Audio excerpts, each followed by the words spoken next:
mwenyewe alikuwepo tangu kuumbwa misingi ya dunia, ama huyu mwana alizaliwa akaja tu kwa kuzaliwa na Mariamu? Tutaweza kuangalia katika Biblia kama mwana wa Mungu huyu Yesu alikuwepo tangu kuumbwa misingi ya dunia au la, na yote tutayaangalia tu katika neno la Mungu. Jambo la kwanza nataka tuangalie katika kitabu cha, nipatie kitabu kinaitwa Yohana 8:58. Kwanza hiyo peke yake inatuonyesha ya kwamba Yesu alikuwepo tangu dunia haijaumbwa na ni mkubwa kuliko Ibrahimu. Hebu soma pale ndugu yangu.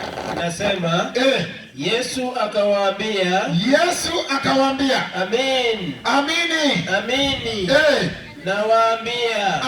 Nawaambia. Yeye Ibrahimu asijakuwako. Kumbe Ibrahimu kabla hajakuwako, mimi niko. Yesu alifanyaje? Yesu alikuwepo. Kwa hivyo Yesu ni mkubwa kwa nani? Kwa Ibrahimu. Sasa kabla ulimwengu haujaumbwa, Yesu alikuwepo. Tuangalie kitabu kinaitwa Wakolosai 1, nipatie 15 ukiendelea. Hii inatuonyesha ya kwamba Yesu mwenyewe alikuwepo wakati kazi ya uumbaji inafanyika. Hiyo inadhihirisha ya kwamba Mungu na mwanaye walikuwepo. Hata mwalimu wa familia amesema ya kwamba na tumfanye mtu kwa sura na mfano wetu. Wetu ni wingi, inaashiria Mungu na mwanaye wakimuumba mwanadamu. Hebu soma pale kitabu cha Wakolosai 1:15 ndugu yangu. Wakolosai 1:15. Naye ni mfano wa Mungu asiyeonekana. Yesu ni mfano wa nani? Wa Mungu asiyeonekana.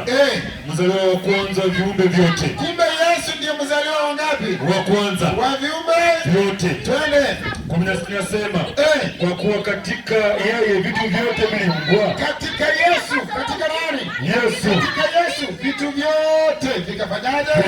Vikaumbwa. Na vilivyo juu ya nchi, vilivyo mbinguni na vilivyo juu ya nchi, vinavyoonekana visivyoonekana, vionekanayo na visivyoonekana, ikiwa ni vitu vya enzi au sultani au enzi au mamlaka.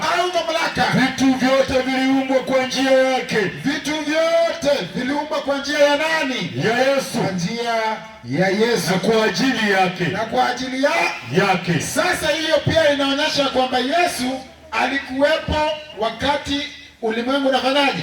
Ulimwengu unaumbwa, sio? Tuangalie jambo lingine. Huyu Yesu alikuwa ndiye stadi wa kazi ya uumbaji. Kweli? Kitabu cha Methali 8, nipatie kifungu cha 30. Methali 8 aya yake ya 30. Mtakatifu inasema ndipo nilipokuwa pamoja naye. Kama stadi wa kazi. Kama stadi wa nini? Wa kazi. Kumbe Yesu alikuwa pamoja na nani? Na Mungu kama stadi wa nini? Wa kazi. Kazi gani? Kazi ya uumbaji. Akawa furaha yake kila siku. Akawa furaha yake kila siku. Nikifurahi daima mbele zake. Akifurahi daima mbele zake. Kwa hivyo hilo swali natumai muhusika ameweza kujibika. Amina. Kwa hivyo Yesu alikuweko tangu ulimwengu ulipokuwepo. Alizaliwa tu kwa njia ya mwanamke ili kusudi unabii uweze kutimika. Amina. Je, ni unabii gani? Kitabu cha Isaia 7:14. Isaya ni 7. Aya yake ni ya 14. Inasema Mtakatifu inasema, ndio.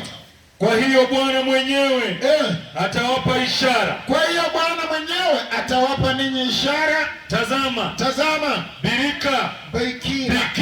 Ndugu yangu, bikira atachukua mimba. Atazaa mtoto mwanaume. Atazaa mtoto nini? Mwanaume. Naye atamuita jina lake Emanueli. Emanueli. Ndugu yangu, sasa soma hii ni yako. Hii ni yako sasa. Kusoma Mhubiri 12. Mhubiri 12. Hiyo ni yako. Yaani Mhubiri.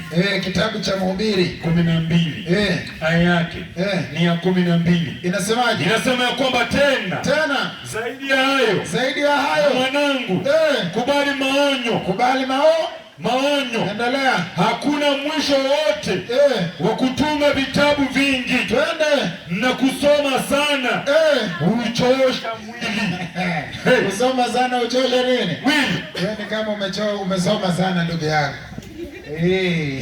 Lakini neema inatosha. Neema inafanya nini? Inatosha. Neema inatosha. Habakuki 2:2. Habakuki ni 2:2. Soma hapo. Habakuki. Nakimbia pale Habakuki. Tunapojiandaa sasa tuingie kwenye unabii wa Biblia. Habakuki. Hiyo ni yako pia inasemaje? Habakuki. Habakuki amekimbia kwa uso. Yako hakuna. Yako haina. Yangu iko nayo. Iko wapi? Lakini huyu Habakuki anaposikia nasema 2. Akatoka mbio. Habakuki 2:2. Yake ya pili nasema. Bwana akanijibu. Akasema. Iandike njozi. Ukaifanya iwe wazi sana. Mbele ya nini? Katika vibao. Ili asomaye apate kuisoma kama maji. Asome kama nini? Maji. Hata wewe unaposoma natarajia usome kama maji. Kwa mtiririko. Bwana asifiwe. Kwa hivyo tuingie kwenye unabii. Unabii wa leo nataka tuanze na sehemu inaitwa utangulizi. Asante. Introduction to prophecy. Tuangalie unabii ni nini? Na unabii uliletwa kwa njia gani? Na unabii inasaidia nini katika ulimwengu wa sasa? Baada ya pale tuangalie manabii wa kweli na manabii wa nini? Uongo. Wale wa feki. Na tutaangalia sifa za manabii wa kweli na sifa za manabii wa nini? Bandia. Kwa kutumia Biblia tutajua huyu ni wa kweli na huyu ni wa uongo. Huyu ametumwa na Mungu, huyu hapana. Ametumwa na tumbo. Bwana asifiwe. Amina. Kuna wale watu kuna wale watumbo. Nipatie Wafilipi 3:19. Ni Wafilipi 3:19. Kuna wale ambao wako after their stomach, yani wako baada ya mahitaji yao, wanaita conflict of interest. Unasemaje? Wafilipi 3:19. Mwisho wao ni uharibifu. Wale manabii wa uongo tunaambiwa mwisho wao ni nini? Ni uharibifu.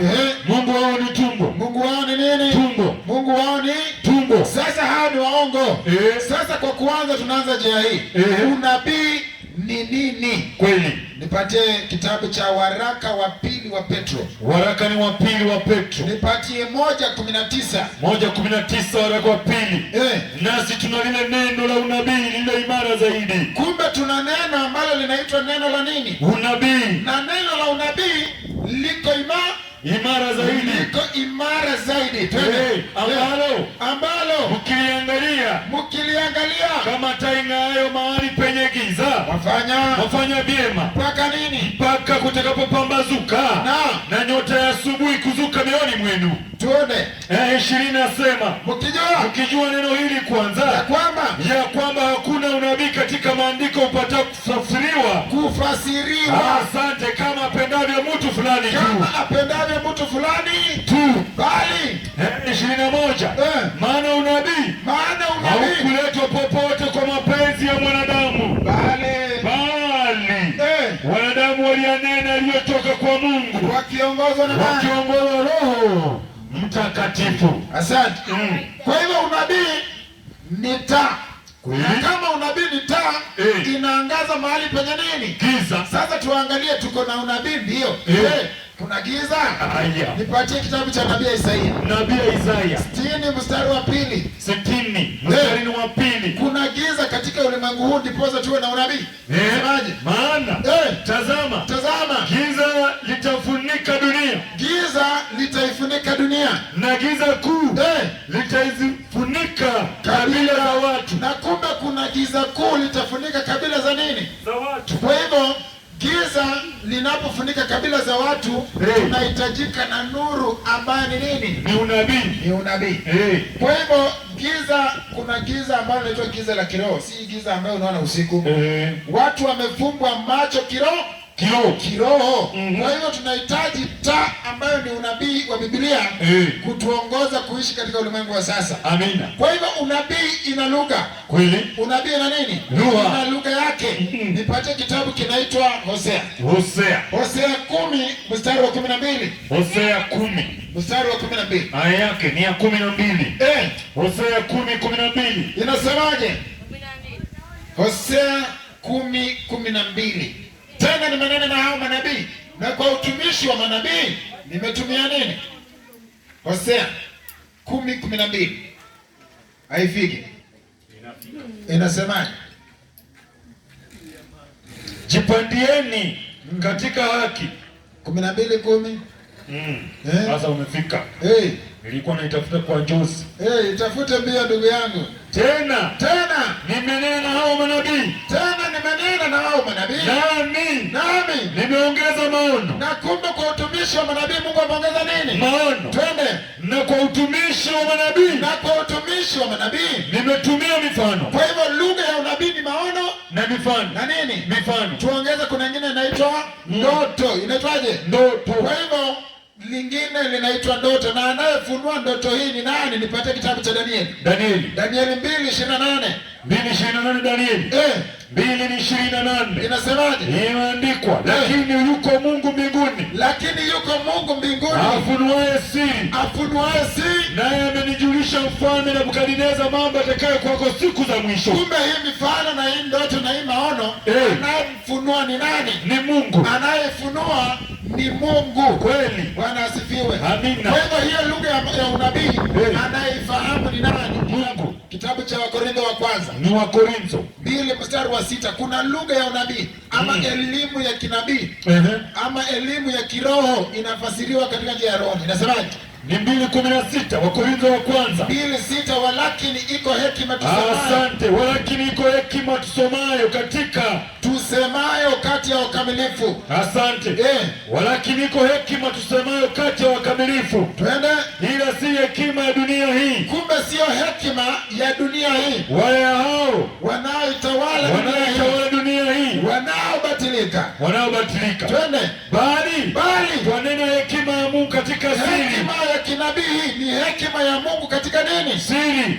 Ile hekima iliyofichwa tangu Mungu aliyazimu tangu milele kwa utukufu wetu. Kwa hivyo hiyo hekima ilifichwa katika siri kwa utukufu wetu, lakini Mungu anatufunulia sisi kwa njia ya Roho. Fungu la 10 linasema ya kwamba lakini Mungu ametufunulia sisi kwa Roho. Kwa nini? Maana Roho ufunua yote, hata mafumbo ya nini? Uchunguza yote, hata mafumbo ya Mungu. Kwa hivyo ukitaka kuelewa unabii, ni Roho wa Mungu anakufunulia yote, sababu Roho anafumua yote, hata mafumbo ya nani? Ya Mungu, hata na mafumbo ya Mwenyezi Mungu. Amina. Jambo lingine, kuna siri gani?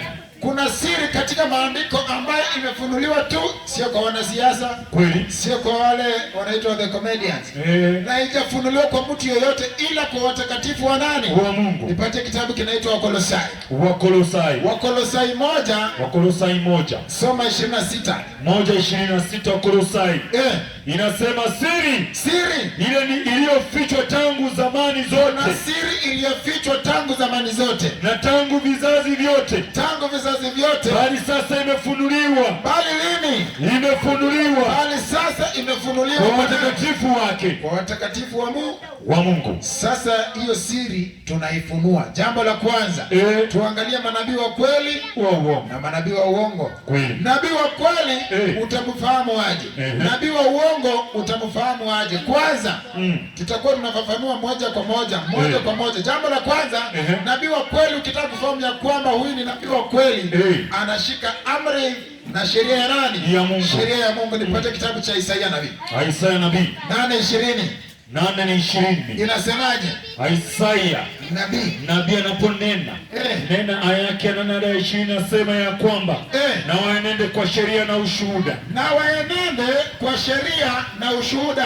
Ikiwa hawasemi sawasawa na neno hili, ikiwa hawatasema sawasawa na neno la nani? Neno la Mungu, bila shaka kwao, kwa hao hapana asubuhi, hapana nini? Asubuhi. Kwa hivyo nabii wa kweli ili ajulikane kwamba nabii huyu ametumwa na Mungu, anapaswa aenende kwa sheria na nini? Na ushuhuda, na aenende sawasawa na neno la nani? La Mungu. Iwapo ametoka nje ya neno, ni nabii wa nini? Wa ukora, yani ni muongo. Jambo lingine, Yeremia 14:14. Yeremia 14:14. Yeremia anasemaje huyo? Anasema ndipo Bwana akaniambia, hao manabii, kuna manabii wanatabiri uongo kwa jina langu mimi. Manabii wa uongo wanatabiri uongo kwa jina la nani? La Mungu. Mimi sikuwatuma. Manabii wa uongo hawajatumwa na Mungu. Mungu wala sikuwaamuru, wala hawajaamuriwa na Mungu, wala sikusema nao, wala hakusema nao. Wanawapeni unabii wa maono ya uongo, na uagizi na uaguzi na hadaa ya mioyo yao. Hawa ni manabii wa uongo. Jambo lingine, manabii wa uongo wanatabiri na wanaenda ndio na hawajatumwa. Kweli. Nipatie na Yeremia huyo 23:21 ndugu yangu. 23:21 Yeremia. Inasema ya kwamba ndio mimi sikuwatuma manabii hao. Mungu anasema yeye hakuwatuma hao manabii wa uongo, lakini walikwenda mbio. Yani walikwenda mbio sana. Sikusema nao. Mungu hakusema nao, lakini walitabiri. Anasema ndugu yangu, nimeona yote yako imefanyaje? Imefunikwa. Walikwenda mbio, walitabiri, lakini Mungu hakufanyaje? Hakuwatuma. Jambo lingine, nabii wa kweli au nabii wa uongo utamjua namna gani? Nipatie kitabu cha Wakorintho wa kwanza 14:34. Wakorintho wa kwanza 14. Soma 14:32. Roho ya manabii huwatii nani? Soma 32. Nasoma roho za manabii huwatii manabii. Roho za manabii zinawatii nani? Manabii. Kwa hivyo nabii anayekuja sasa na anasema yeye ni nabii wa Mungu, inafaa unabii wake unaenenda sambamba na manabii waliotangulia mbele yake, yani hawapingani wala hawatofautiani. Kweli. Roho ya manabii huwatii nani? Manabii. Huwatii manabii. Kwa hivyo jambo lingine, nabii wa kweli utamtambua kwa jinsi gani? Kwanza nipatie kitabu cha Matendo. Matendo 7:37. Matendo ni 7. Aya yake 30 ngapi? Na 37. Musa huyo ndiye aliyewaambia Israeli, Bwana Mungu wenu atawainulieni nabii katika ndugu zenu kama mimi. Mfanyaje? Msikieni yeye. Kwa hivyo nabii wa kweli, ukijua kwamba huyu nabii wa kweli, msikie. Kwa hivyo jambo lingine, nabii wa kweli utamtambuaje? Si ndio? Tupatie Yeremia nabii. Yeremia nabii 23. Soma 28. 23:28. Nabii wa kweli utamtambua namna gani? Nabii aliye na ndoto. Na aseme ndoto yake. Na yeye aliye na neno la Mungu. Na yeye neno langu. Na aseme neno langu kwa uaminifu. Aseme neno la Mungu kwa nini? Kwa uaminifu. Kwa hivyo anayesema neno la Mungu kwa uaminifu, jua kwamba huyo nabii wa kweli wa nani? Wa Mungu. Huyo ni nabii ambaye ametumwa na nani? Na Mungu. Jambo lingine, nabii hajulikani kama ni wa kweli ama wa uongo kwa kutumia jinsia. Hata kuna manabii wa kweli ambao ni wa kike. Nipate kitabu cha Kutoka 15:20. Kutoka 15. Kulikuwa na nabii anaitwa Miriamu. Na Miriamu nabii mke. Nabii nani? Mke. Kwa hivyo hata manabii wa Mungu hawapimwi kwa jinsia, wanapimwa kwa neno. Bwana asifiwe. Amina. Asifiwe tena. Amina. Kumbukumbu la Torati. La Torati 18:14. Asante. Kumbukumbu la Torati 18 yake 14. Maana mataifa haya maana mataifa haya utakayowamiliki uwasikilize, kuwasikiliza wanaoshika nyakati mbaya. Endelea. Na kutazama ambao bali wewe Bwana. Kuna wale wanaitwa watu wa kutazama bao. Yaani waonao. Sasa weka kamba hapo. Weka uzi hapo kwanza. Niweka hapo uzi. Nimeweka uzi. Wanaitwa watu wa kutazama bao. Kwanza ni kitabu kinaitwa Samueli wa kwanza 9:9. Samueli wa kwanza mstari wa 9. Samueli wa kwanza 9:9. Wale wanaotazama bao. Asante. Nabii ni nani? Ninasema hapo zamani katika Israeli mtu alipokwenda kuuliza neno la kwa Mungu husema hivi, haya twende kwa muonaji. Maana mtu aitwaye sasa nabii hapo zamani aliitwa muonaji. Hapo zamani aliitwa nani? Muonaji. Yaani baloli ama wasali. Kweli. Kuna tofauti. Kwa hivyo tuangalie kama Yesu alikuwa nabii au hapana. Sababu Yesu anasema iwapo tunakiri ya kwamba anakaa ndani yetu, tuenende sawasawa na nyayo zake. Sasa je, Yesu alikuwa nabii au hapana? Nipatie kitabu kinaitwa Yohana Injili. Nipatie 4 mstari wa 17 na 18. Yohana Injili 4:17. Hadi ngapi? 18. 17. Yohana 4:17 inasema yule mwanamke akajibu akasema sina mume. Yesu akamwambia umesema vyema, sina mume, kwa maana umekuwa na waume 5, naye uliye naye sasa si mume wako. Hapo umesema kweli. Yule mwanamke akamwambia Bwana, naona ya kuwa wewe unabii.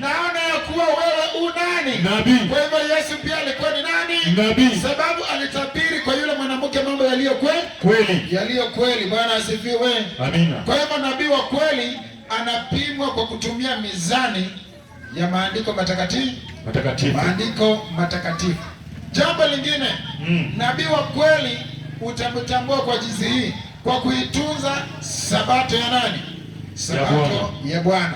Iwapo nabii huyo atunze sabato, ameiasi sheria ya nani? Ya Mungu. Sababu sheria ya 4 ya Mwenyezi Mungu inasemaje? Ukumbuke siku ya sabato uitakase. Na ufanyaje? Yaani hapo hakuna kona.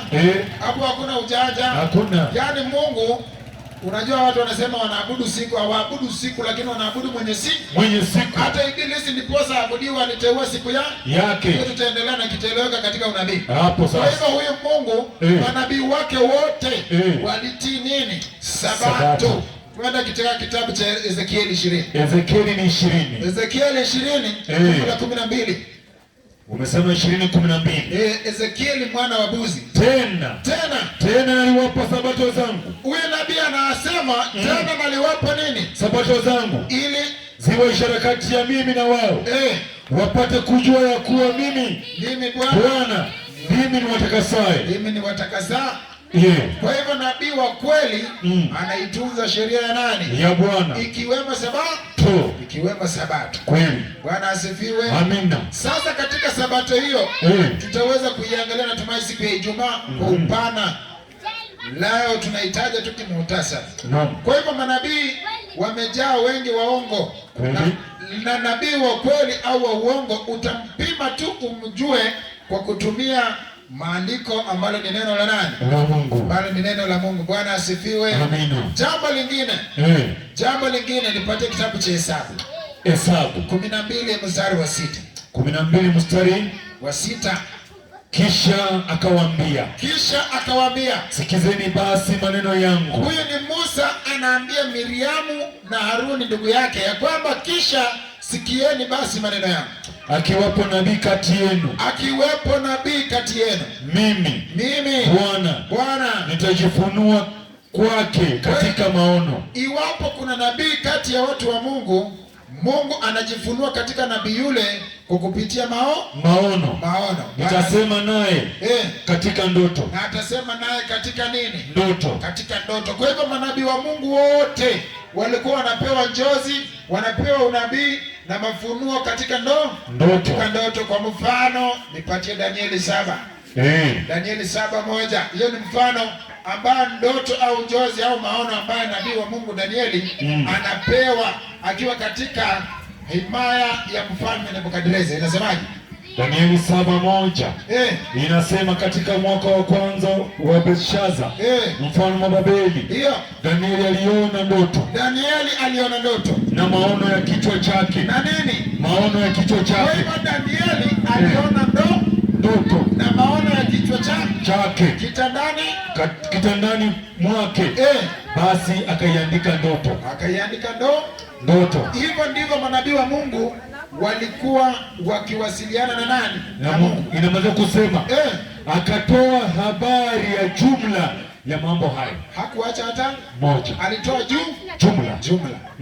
Kwa hivyo nabii mwingine, sifa nyingine ya nabii wa kweli. Nabii wa kweli ana mke. Hawi na wanawake, ana mke. Si wake, ana nini? Mke. Kwa mfano, nipatie kwanza kitabu kinaitwa Timotheo. Timotheo wa kwanza, nipatie 3:1.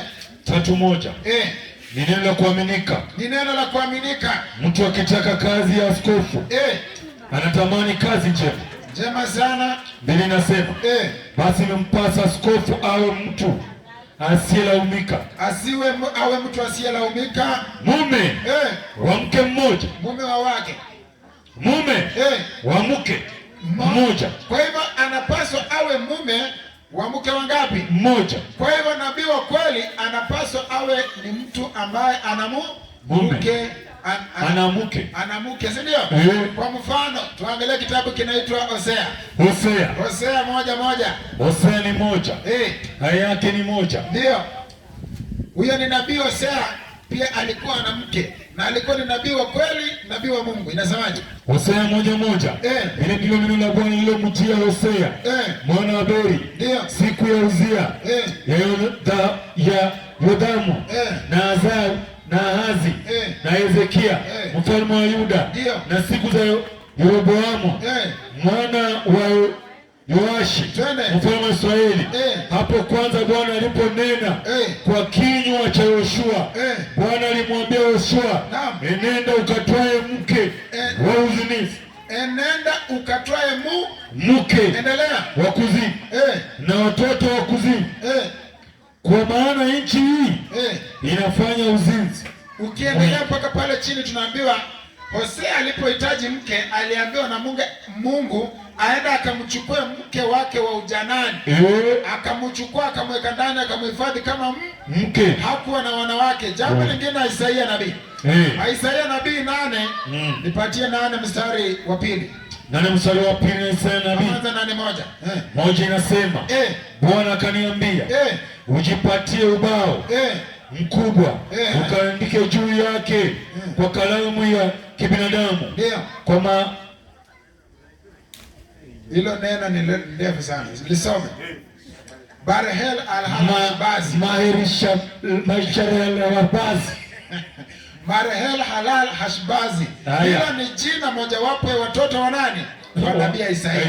Isaia alikuwa na watoto wawili waliokuwa wanasimamia ministry yake. Bwana asifiwe. Asifiwe sana. Kwa hivyo nabii wa kweli anafahamika kwa matendo anayetenda. Jambo lingine nipatie kitabu kinaitwa kitabu cha nabii Yeremia 9 mstari wa 2. Yeremia 9 mstari wa 2. Watu hawa wanapokuja wanapinda ndimi zao. Inasemaje? Laiti ningekuwa na mahali pa kukaa jangwani. Hiyo ni 9:2. Naam. Hebu endelea. Laiti ningekuwa na mahali pa kukaa katika jangwani. Kibanda cha wafasiri. Nipate kuacha watu wangu. Ndio. Na kuondoka kwao. Ninaenda kusema. Maana wao ni wazinzi. Wote pia makutano na watu wenye hiana. wapinda ulimi wao, kana kwamba ni upinde. Hiyo ni 9 ngapi? 3. Inasema hupinda ndimi zao kama nini? Kana kwamba ni upinde. Unajua vile wanapinda ndimi?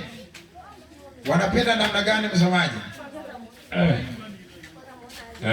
Ni kuchukua kona, yani wanakoroga maandiko. Anakoroga maandiko, anasema ndugu yangu, wewe kwamba ndoto yako imeaje? Anasema toa ubarikiwe. Panda mbegu, sifanye nini? Wanakuja kuhadaa ulimwengu kwa kupinda ndimi za sharabasakataba yaka. Hebu malizia hapo sasa. Fike hapo. Inasema ya kwamba kupinda ndimi zao ili kusudi wafanye nini? Ili kusema uongo. Ili kusema nini? Uongo. Ili kusema uongo. Nao wapata nguvu katika nchi. Nao wapata nguvu katika nini? Katika nchi. Nao wanakuja wanasema katika ndimi. Unaposema katika ndimi, kwanza kunena katika ndimi maana yake nini? Nipatie Wakorintho wa kwanza 14:26. Wakorintho wa kwanza 14:26, tuangalie hiyo ndimi nayo ni gani? Wakorintho wa kwanza 14. Aya yake. Ni 16. 26.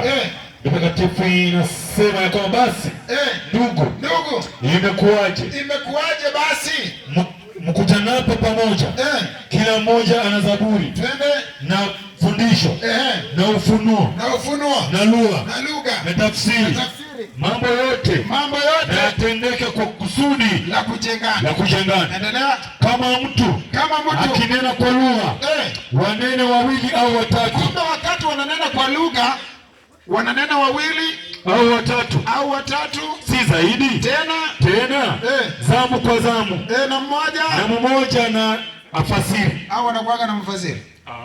Ama wananena kila mtu kiriskandas bila keria. Shika mama. Kila mtu kiriskandas. Na ukimuuliza ndugu, yale unayosema yana maana gani? Anasema ajui.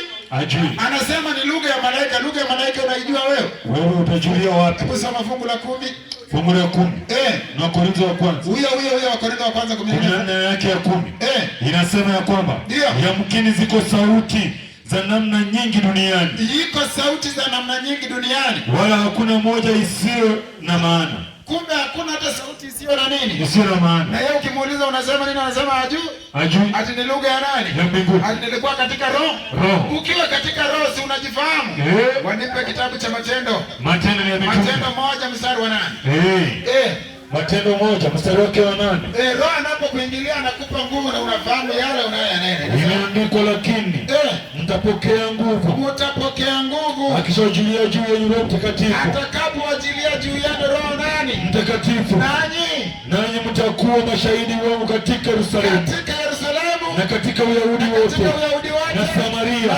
Na hata mwisho wa nchi. Ukiwa na Roho Mtakatifu unakuwa mshahidi wa nani? Wa Yesu Kristo. Ukiwa shahidi wa Yesu unaponena katika mimi, unafahamu unachokidai? Sasa katika Mwanzo kulikuwa na lugha ngapi? Kitabu cha Mwanzo 11 mstari wa kwanza. Ni Mwanzo 11 mstari wake wa kwanza, ndugu yangu. Inasemaje? Mwanzo 11 mstari wake wa kwanza. Nchi yote ilikuwa na lugha moja. Yote ilikuwa na lugha moja na usemi mmoja. Na usemi mngapi? Moja. Lakini sasa kama dunia yote ilikuwa na lugha moja na usemi mmoja, lugha zote hizi zilitoka wapi? Nipe Matendo 2 mstari wa kwanza. Matendo ni 2 mstari. Na iwapo una swali lolote unakaribishwa na unaweza kuuliza. Matendo 2 mstari wa kwanza. Matendo 2 mstari wa 1. Pale kuwepo hata ilipotimia siku ya Pentekoste, walikuwako wote mahali pamoja. Ukaja ghafula toka mbinguni uvumi kama uvumi wa upepo wa nguvu ukienda kwa kasi, ukaijaza nyumba yote waliokuwa wameketi. Kukawatokea ndimi zilizogawanyikana. Ndimi zilizofanyaje? Zilizogawanyikana. Sasa hapo ndimi zikatokea, si ndivyo? Nipatie fungu la 6. Fungu la 6 linasema basi sauti hii iliposikiwa makutano walikutanika, wakashikwa na fadhaa, kwa kuwa kila mmoja aliwasikia wakisema kwa lugha yake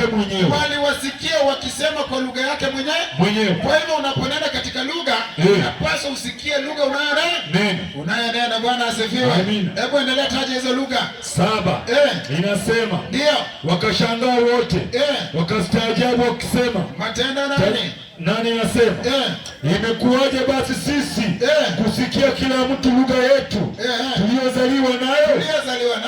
Waiporiti, Warpati, ndio, na Wamedi, na Waelami, nami nao wakao Mesopotamia, Wayahudi, Wakapadokia, Ponto, Asia, Frigia na Pamfilia, Misri na pande za Libya, karibu na Kirene, na wengi watokao Rumi, Wayahudi na waongofu, Wakrete na Waarabu, watu wasikifu,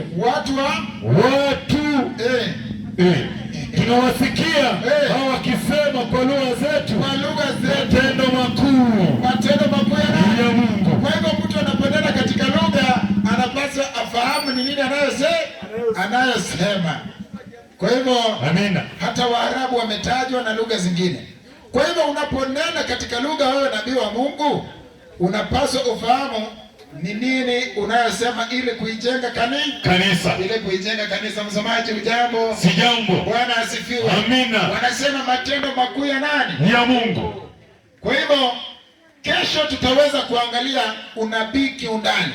Tutaweza kulinganisha unabii wa Danieli 2 na Danieli 7. Alafu siku ya Jumatano tutaangalia unabii katika Ufunuo. Siku ya Alhamisi tutaangalia kanisa mbili, tutalinganisha kanisa asi na kanisa safi. Na siku ya Ijumaa tutaweza kufungua Sabato na unabii unaosema urejeo wa Yesu mara ya ngapi? Ya pili. Yesu anarudi mara ya pili, na atarudi mara ya ngapi? Ya pili. Atarudi mara ya tatu. Nipatie Luka 12:38. Luka 12:38. Yesu alikuja mara ya kwanza kukomboa ulimwengu, akatuokoa katika dhambi. Atarudi mara ya pili kuwachukua watakatifu waende paradiso miaka 1000. Atakaporudi mara ya tatu atashuka kutawala. Atashuka na Yerusalemu mpya, atatawala na Yesu milele na milele. Tupe andiko mtumishi. Ni Luka 12:38. Na akija zamu ya pili, na atakapokuja zamu ya pili, au akija zamu ya tatu, au atakapokuja zamu ya ngapi? Ya tatu. Na kuwakuta hivi, na kutukuta hivi, watumwa hao. Bwana asifiwe. Amina. Kwa hivyo Bwana anarudi mara ya pili. Kweli. Swali ni kwamba Yesu atakaporudi mara ya pili, umeweka wapi hazina yako ndugu yangu? Kweli. Umeweka wapi hazina yako? Nipate kitabu cha Mathayo 12, kitabu cha Mathayo 12 fungu la 8. Ni Mathayo 12:38. Takatifu imeandikwa. Fungu la 8 samahani. Fungu la 8. Ni Mathayo 12 fungu la 8. Kwa maana mwana wa Adamu ndiye Bwana wa Sabato. Soma fungu. Kwa maana mwana wa Adamu ndiye Bwana. Maana mwana wa Adamu ndiye nani? Bwana wa Sabato. Ndiye Bwana wa Sabato. Amina. Bwana asifiwe ndugu zangu. Amina. Wapendwa, tunaishi nyakati ambazo ni za mwisho. Kweli. Wakati neno la Mungu linahubiriwa, watu wanadhani ya kwamba ni mzaha. Wakati Kristo atakapokuja ndipo utafahamu laiti ya kwamba maneno haya yalikuwa ni ya kweli na ni hakika. Kweli. Siku hizi zinafanana na nyakati zilizokuwa za Nuhu.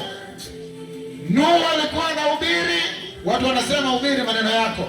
Lakini punde gharika ilipokuja wakasema Nuhu tufungulie. Akasema ya kwamba mimi sina funguo, aliyefunga ameenda na nini? Na funguo. Usije ukawa miongoni mwa wale watakaolia ole. Mathayo 24:36. Usije ukawa miongoni mwa wale watakaolia na kusaga meno. Mathayo 24:36 inasemaje? Walakini habari ya siku ile na saa ile ndugu yangu, hakuna ijuaye, hakuna anayejua, hata malaika walio mbinguni, wala mwana, ila Baba peke yake, ila Baba peke yake. Amina. Hebu endelea mpaka 38. 37 nasema kwa maana kama vile ilivyokuwa siku za Nuhu, siku za Nuhu, ndivyo itakavyokuwa kuja kwake mwana wa Adamu. Kwa kuwa kama vile siku zile zilikuwa kabla ya gharika, watu walivyokuwa wakila na kunywa, wakioa na kuolewa, hata siku ile aliyoangalia Nuhu aliyoingia Nuhu katika safina.